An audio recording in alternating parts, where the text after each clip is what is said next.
Ya, pada kesempatan kali ini saya akan menjelaskan tentang materi kepariwisataan untuk kelas 10 PHT atau perhotelan, dan pada kesempatan kali ini saya akan membahas tentang materi di bab 1 tentang industri pariwisata.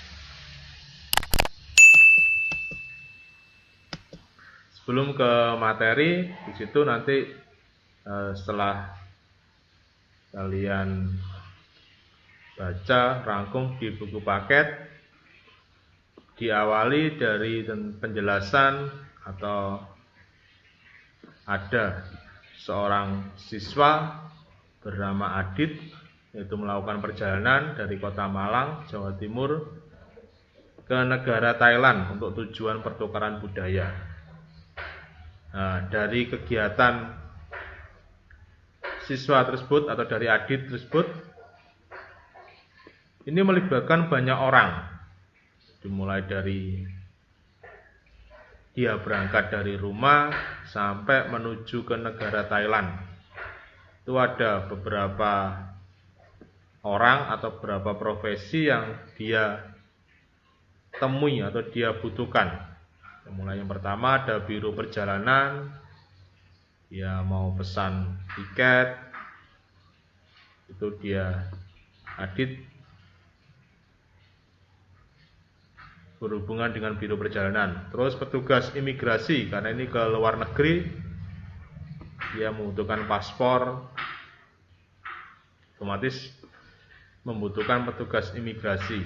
Yang ketiga, pemesan transportasi ke bandara. Nah, mungkin dari rumahnya karena jauh, otomatis dia naik kendaraan. Nah, dia pesan kendaraan. Terus pengemudi transport ke bandara. Jadi setelah mungkin pesan travel, terus di sini kan berhubungan dengan pengemudi yang mengantar dia dari rumah ke bandara. Terus setelah sampai di bandara, Adit check-in bandara. Jadi masuk ke bandara itu kan perlu dicek dari paspornya sesuai atau tidak, dari identitasnya, KTP. Terus bagasi. Nah, ini dicek karena Adit membawa barang bawaan, koper, tas. Nah, dicek jangan sampai ada barang-barang yang dilarang untuk dibawa. Kemudian masuk ke profesi selanjutnya, petugas di pintu masuk bandara.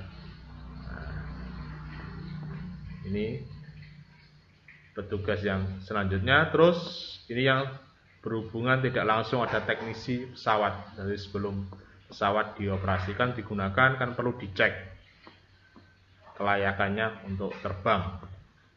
Yang ke-9 ada petugas kebersihan. Nah, ini biar bandara terlihat rapi, bersih, otomatis kan ada petugas kebersihannya. Ada bagian yang membersihkan sampah, ada yang bagian membersihkan lantai. Terus petugas kebersihan pesawat, ini hubungan dengan pesawat. Nah, biar kan hubungannya dengan pelayanan, otomatis pesawatnya harus bersih, jadi tidak boleh kotor. Terus ada profesi penyedia makanan di pesawat. Karena ini mungkin perjalanan jauh, otomatis para penumpang haus, lapar. Nah, itu ada di sana di dalam pesawat. Ini 12 ada pramugari atau pramugara. Ini yaitu profesi yang ada di pesawat terbang, memberikan pengarahan bagaimana selama melakukan perjalanan itu tidak boleh mengaktifkan HP. Kalau mau landing pesawatnya, itu dijelaskan jika ada gangguan, itu apa yang disiapkan. Terus pilot, ini yang menjalankan pesawat. Nah, ada co-pilotnya, cadangannya. Jadi kalau selama pilotnya berhalangan atau lagi sakit atau dengan kurang enak badan, bisa digantikan co-pilot cadangan di sini. Terus petugas persewaan mobil, ini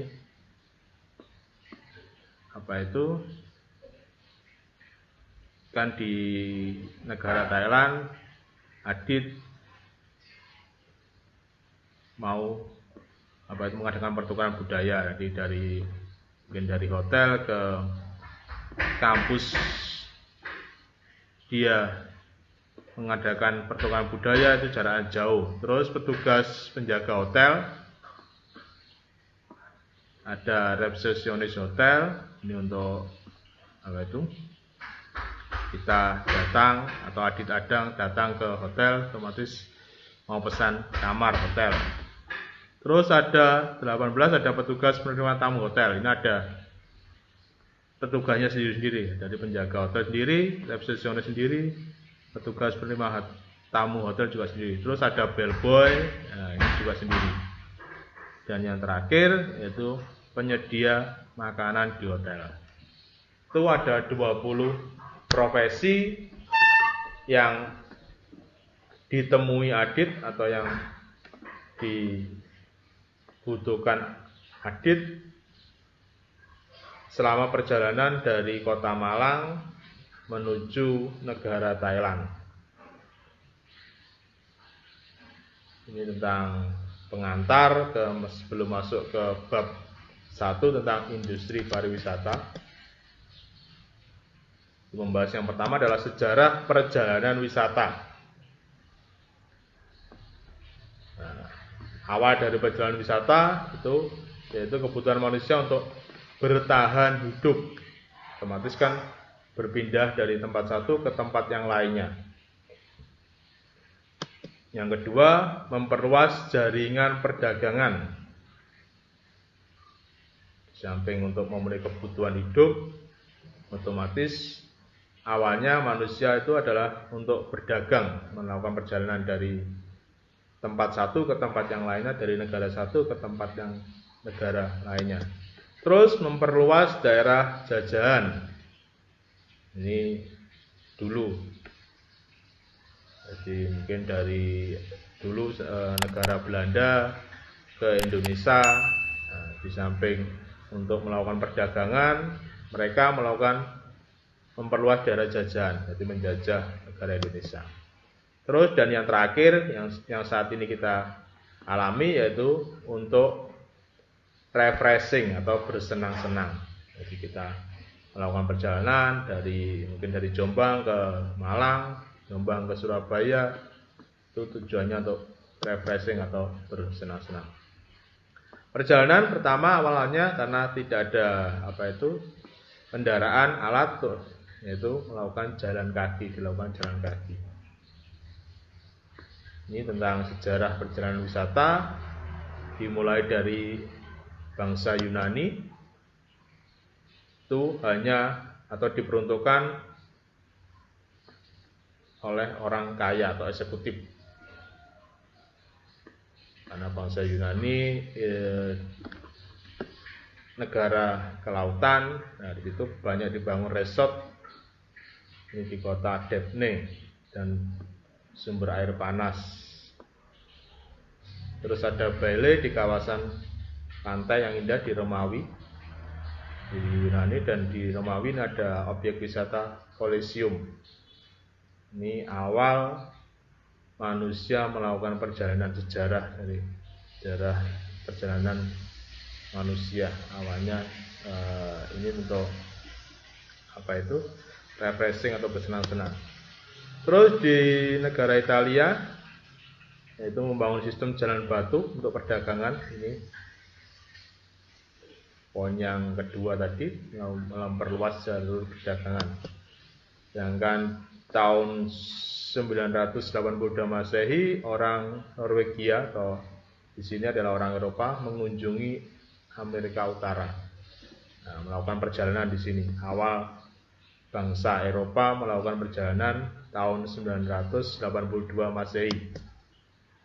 Sedangkan tahun 1275 Marco Polo melakukan perjalanan ke Baghdad melewati jalur Gobi, ini di daerah Cina sana, dekat Cina. Terus menuju kota terlarang di Taiping, di Cina, kembali ke Finance. Ini perjalanan Marco Polo. Terus tahun 1492 perjalanan wisata, ini ekspedisi Columbus ke benua timur dan dunia baru atau Eropa.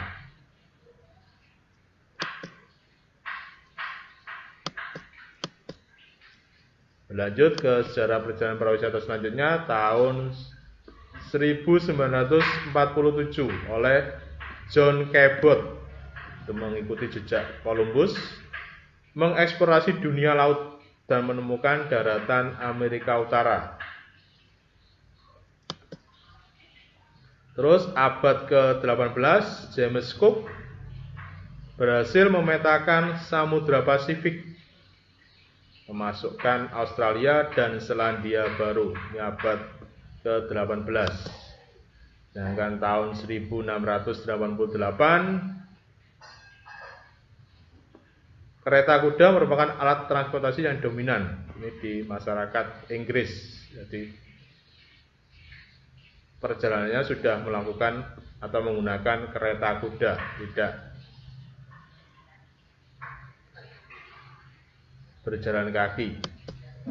Sedangkan abad 17 di Jerman sudah ditemukan kereta api pertama, tapi masih menggunakan rel yang terbuat dari kayu.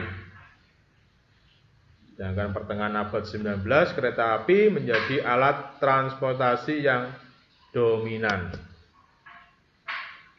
Dan akhir abad ke-19 adanya kapal uap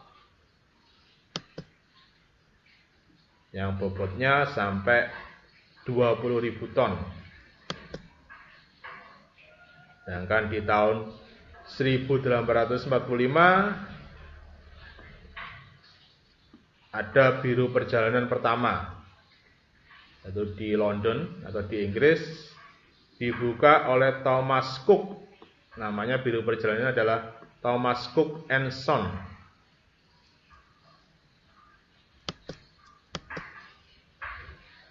Masih penjelasan tentang sejarah perjalanan wisata. Di tahun 1882 di Amerika ada biro perjalanan yang dinamakan atau yang didirikan oleh Ward G. Foster. Kemudian di tahun 1919 pelayanan penerbangan secara reguler untuk penumpang dibuka dengan jalur bandara Hounslow di London atau Inggris menuju bandara Berwick di Paris. Jadi antara negara Inggris dan negara Perancis di sini. Terus tahun 1924 ini ada maskapai penerbangan Inggris mulai beroperasi, yaitu Imperial Airways tahun 1924. Dan di tahun 1927 ini maskapai penerbangan internasional milik Amerika Serikat, yaitu Pan American Airways atau sering disingkat dengan Pan IM. Mulai pertama beroperasi, rutenya adalah antara Florida dan Kuba. Poin selanjutnya adalah perkembangan pariwisata di Indonesia. Ini ada 3 masa. Yang pertama, masa penjajahan Belanda tahun 1910 sampai 1920. Ini ada organisasi, pembentukan organisasi pertama yaitu Vereniging Toeristen Werker atau sering disingkat dengan VTV, yaitu organisasi yang menangani Tourist Government Office, jadi pengelolaan kegiatan pariwisata yang dilakukan pemerintah. Terus Tour Operator atau Tour Agent, menangani perjalanan wisata. Terus tahun 1926 atau 1926 berdiri Travel agen di Batavia bernama Linson Liedeman atau sering disingkat dengan Lislin. Jadi di Batavia, kata lain di sini adalah Jakarta, tapi terpusat di negara Belanda. Kemudian berubah nama menjadi Nitaur, Netherlands Indies Lauristen Bureau. Travel agent yang pertama yang ada di Indonesia pada masa penjajahan Belanda. Terus pada abad 19 usaha akomodasi mulai tumbuh, tapi masih terbatas pada kota-kota besar, terutama yang dekat pelabuhan, karena transportasi dulu yang paling banyak yaitu menggunakan transportasi laut. Makanya itu akomodasi yaitu hotel, losmen, penginapan itu hanya ada di sekitar pantai atau laut, yaitu pada abad 19. Sedangkan pada abad 20 hotel-hotel mulai berkembang di pedalaman. Sudah ada losmen, penginapan. Jadi sudah tidak hanya di pinggir pantai, pinggir laut saja. Terus tahun 1913 PTV menerbitkan sebuah guidebook sebagai alat promosi tentang pariwisata. Jadi ada bukunya untuk menjelaskan wisata yang ada di Indonesia, untuk menjelaskan ke wisatawan. Dan di tahun 1923 beredar surat kabar mingguan Java Tourist Guide.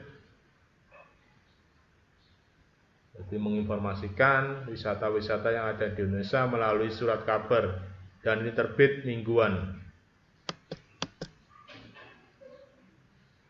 Lanjut untuk perkembangan pariwisata di Indonesia di masa penjajahan Jepang. Di masa penjajahan Jepang ini kondisi kepariwisataan di Indonesia terlantar karena adanya Perang Dunia Kedua, di mana jalan-jalan rusak, jembatan dihancurkan karena untuk menghalangi musuh, dan hotel banyak digunakan untuk rumah sakit. Yang ketiga, setelah Indonesia merdeka, ini Dr. Muhammad Hatta mengeluarkan surat keputusan Wakil Presiden, yaitu isinya tentang pendirian suatu badan yang bertugas untuk melanjutkan perusahaan hotel bekas milik Belanda. Jadi mengaktifkan lagi hotel-hotel dulunya milik Belanda untuk dikembangkan oleh pemerintah Indonesia. Badannya atau organisasinya yaitu HONET, panjangan dari Hotel Nasional and Tourist. Kemudian dirubah menjadi di sini mengganti nama-nama hotel yang ada dulunya milik Belanda namanya menjadi Hotel Merdeka. Terus tahun 1949 HONET dibubarkan. Dibentuklah Badan Hukum NV HONET. Di awalnya HONET tidak berbadan hukum, kemudian diperbarui di tahun 1949 namanya menjadi NV HONET. Tahun 1953 diganti menjadi Sergati, yaitu Serikat Gabungan Hotel dan Turisme Indonesia. Sedangkan tahun 1955 diperbarui lagi atau diganti menjadi PT Nataur Ltd atau National Hotel and Tourist Corp oleh Bank Industri Negara.